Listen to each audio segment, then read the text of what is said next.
Welcome back, everyone. Today I'm going to be continuing a discussion that I had recently on addiction and how we recall the memories of our addictions without feeling a deep sense of shame. I think shame, of course, is an emotion that can torment many of us. And as I was thinking about this today, I was thinking about how shame ties into the all-important foundation of self-love and how much love we have for ourselves.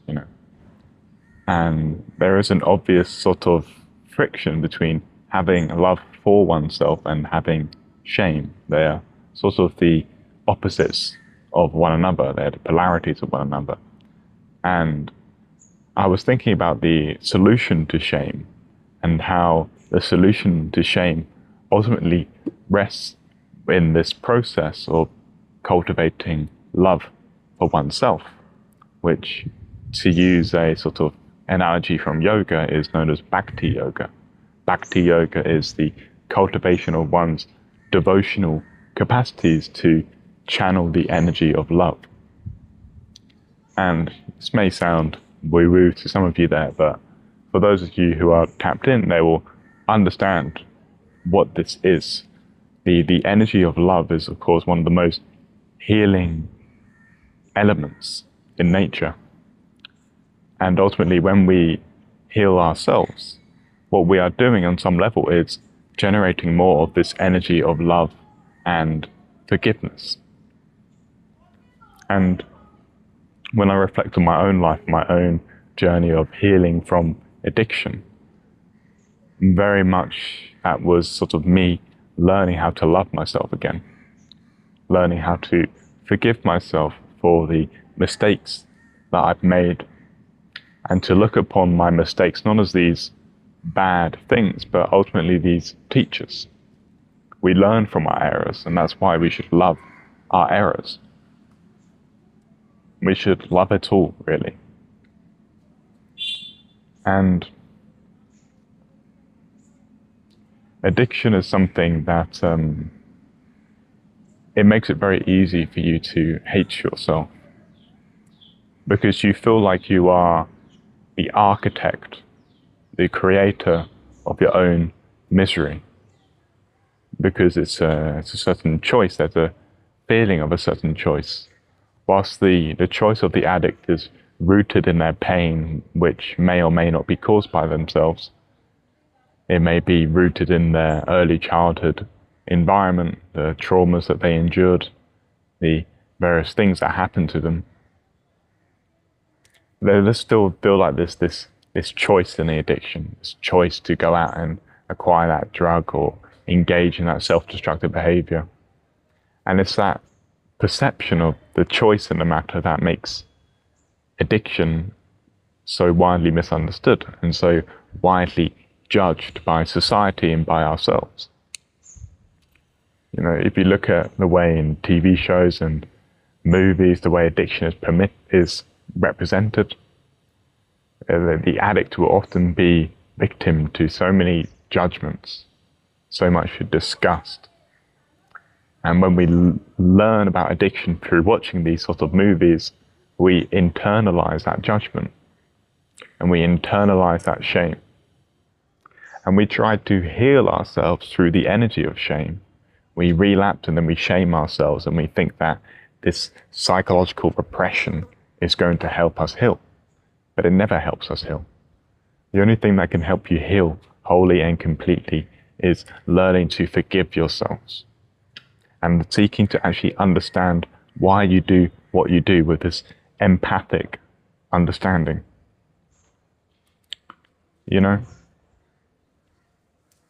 When we take that moment to pause and acknowledge our mistakes and actually ask ourselves, why did I do this? With this energy of curiosity and not judgment. There are two different ways we can ask ourselves, why did I do this? We can ask ourselves with a really angry, frustrated tone.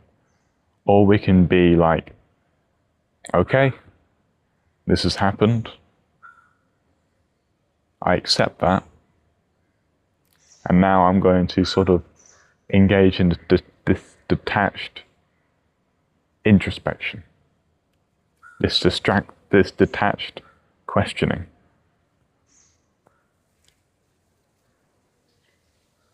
I think we should all learn how to accept ourselves for all the flaws that we have, not just in this sort of cliched spiritual notion of just accept yourself, but in a really serious way.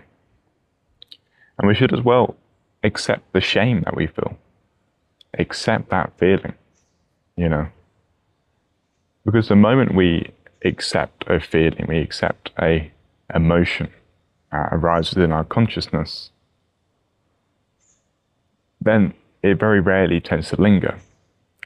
Our shame, when it arises, it lingers because we bring more attention to it and we reify it and we amplify it. But when we just accept that shame, when we just accept all the feelings from this sort of detached witness perspective, when you reside in that witness observer state, as soon as it comes, it very quickly flutters away.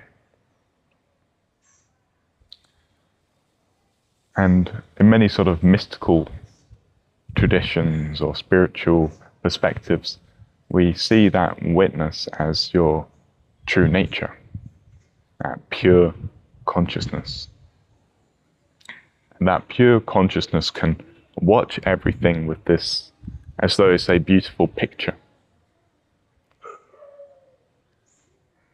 As though it's just a movie of your life playing out. And the reason we suffer is because we get lost in the movie. We mistake our identity for the character in the movie. Now, I don't want to lose too many of you here, but you see, when we're in the pits of addiction, we're identifying with that suffering, and we're trying to find a sense of relief through acquiring certain things, through the addiction, through the escapism, trying to numb our pain and avoid it. But if we could take a second to sit with our pain, to acknowledge its presence in our consciousness, to appreciate what it is trying to tell us, if we could accept both the pleasure and pain in life, then we will be in a much more psychologically and spiritually whole state. When we try and take one thing without the other, when we try to take all the pleasure and never any of the pain, what eventually happens is that we end up in an even deeper pain. And then we realize that the meaning of life is not just this empty pursuit of sensory pleasures and this gratification of the flesh. There's no fulfillment there.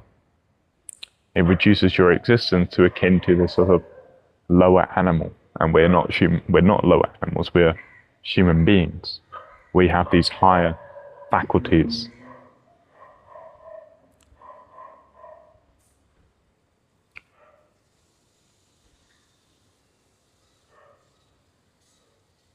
And that's what addiction shows us, really. It shows us how we can fall into those lower states of consciousness, but also in transcending addiction, we can rise above it. And we can see that we are not defined by our desires, we are not beholden to them.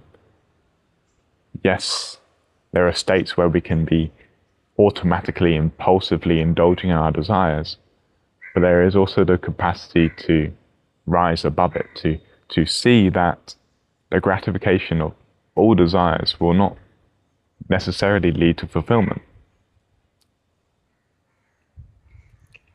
When we're in the addiction, we're trying to find some form of fulfillment, trying to find this way of feeling good.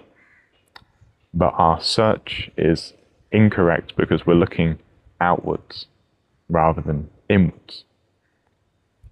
We're trying to cling at external things to fill this inner void. And that's always a futile endeavor. We can live in the illusion that it's working for a brief moment, but eventually disappointment occurs. And when that disappointment occurs, we feel frustrated and empty, and we kick ourselves. But what is the purpose of kicking ourselves? What is the purpose of all this frustration? If we took the perspective of viewing our suffering, viewing our negative karma, viewing all the misery that we experience in life, if we view it all as a lesson, as a teacher, rather than this obstacle, then that is when you'll enter a more enlightened state. That is when your misery will lighten and you will start to actually transcend it. We transcend the muck, not by jumping into it and frustratedly swimming amongst the muck. We transcend the muck by rising above it, by saying that we are not defined by this suffering. We are not our suffering. Suffering just exists. And it comes and goes the same way that pleasure and happiness comes and goes. I'm talking about the sensory pleasures and happiness. There is a form of happiness that transcends our senses. And this is the form of happiness that mystics and yogis speak of, where they see this sort of infinite bliss in the simple foundation of nature. They begin to see God in nature. The divine is everywhere. And that's very much the mode of consciousness that I have come into. Yes, I still suffer. Yes, I still have periods of frustration and disappointment and sadness and depression.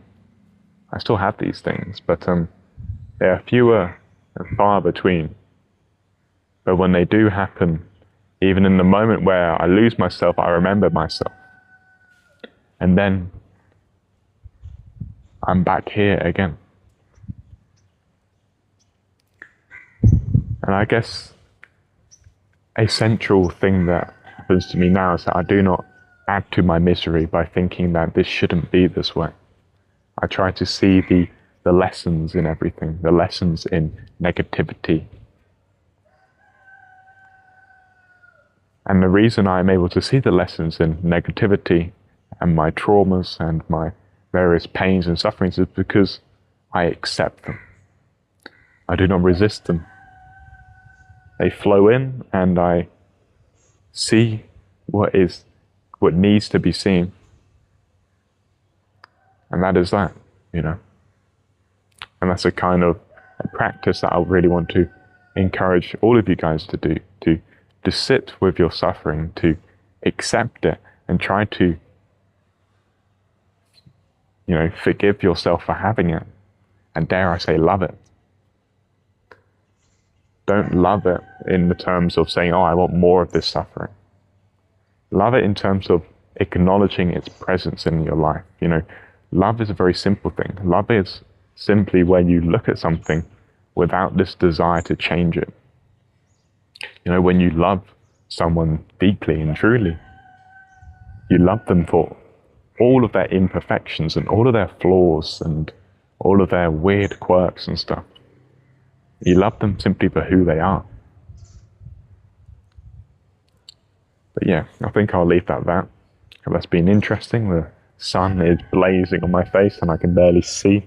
So yeah, I think I'll conclude there. That's been good and insightful. I'll see you guys next time. Adios and goodbye.